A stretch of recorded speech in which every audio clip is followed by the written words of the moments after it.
قوم لوط نے بھی پیغمبروں کو جھٹلایا جب ان سے ان کے بھائی لوط نے کہا کہ تم کیوں نہیں ڈرتے، میں تو تمہارا امانت دار پیغمبر ہوں، تو اللہ سے ڈرو اور میرا کہا مانو، اور میں تم سے اس کام کا بدلہ نہیں مانگتا، میرا بدلہ رب العالمین کے ذمے ہے۔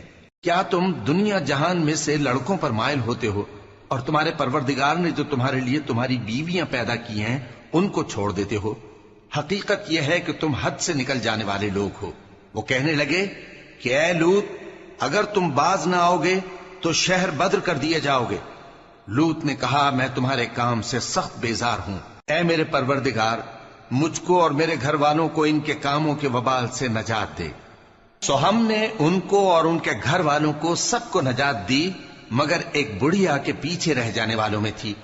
پھر ہم نے اوروں کو ہلاک کر دیا اور ان پر مے برسایا، سو جو مے ان لوگوں پر جو خبردار کیے گئے تھے برسا وہ برا تھا۔ بے شک اس میں نشانی ہے اور ان میں اکثر ایمان لانے والے نہیں تھے، اور تمہارا پروردگار تو غالب ہے، مہربان ہے۔